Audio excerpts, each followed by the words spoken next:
Penangkapan seorang perwira polisi yang menjabat sebagai Kepala Satuan Reserse Narkoba Polres Kutai Kartanegara menjadi sorotan publik di Kalimantan Timur.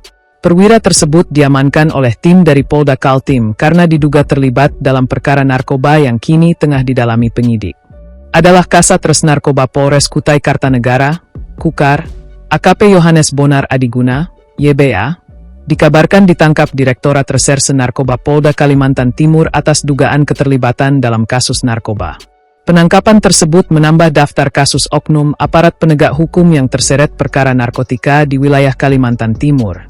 Setelah sebelumnya Kasat Narkoba Polres Kutai Barat, AKP Deki Jonathan Sasiang, juga diamankan dalam kasus serupa.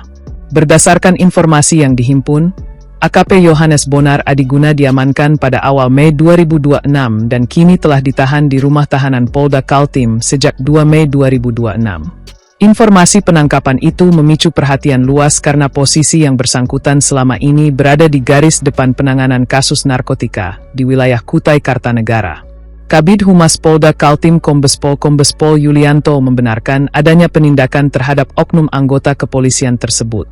Ia menyebut proses pemeriksaan masih berlangsung dan penanganannya dilakukan langsung oleh internal Polda Kaltim. Yulianto menjelaskan bahwa penyidik masih mendalami dugaan keterlibatan yang bersangkutan dalam perkara narkoba.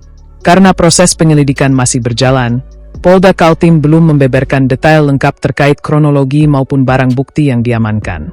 Kasus ini langsung menjadi perhatian karena menyangkut pejabat yang memiliki kewenangan dalam pemberantasan narkotika. Situasi tersebut memunculkan sorotan terhadap pengawasan internal di institusi kepolisian, khususnya dalam penanganan perkara narkoba yang selama ini menjadi fokus utama aparat penegak hukum. Polda Kaltim menegaskan proses hukum akan dilakukan secara profesional dan transparan. Pemeriksaan terhadap yang bersangkutan disebut tetap mengedepankan asas praduga tak bersalah sambil menunggu hasil penyelidikan lebih lanjut. Sementara itu, internal kepolisian juga disebut tengah melakukan evaluasi terkait kasus tersebut. Langkah itu dilakukan untuk memastikan pelayanan dan penanganan perkara di wilayah hukum Polres Kutai Kartanegara tetap berjalan normal. Kasus dugaan keterlibatan aparat dalam perkara narkoba bukan pertama kali terjadi di Indonesia. Namun ketika perkara tersebut melibatkan pejabat yang menangani narkotika, perhatian publik biasanya meningkat karena dinilai menyentuh aspek kepercayaan masyarakat terhadap institusi penegak hukum. Hingga kini, Polda Kaltim belum memberikan keterangan rinci mengenai status hukum perwira tersebut maupun kemungkinan adanya pihak lain yang ikut diperiksa dalam kasus itu. Penyidik masih terus melakukan pendalaman untuk mengungkap keseluruhan perkara. Perkembangan kasus ini diperkirakan masih akan menjadi perhatian publik dalam beberapa waktu ke depan, terutama terkait hasil pemeriksaan internal dan langkah hukum yang akan diambil Polda Kaltim terhadap oknum perwira tersebut.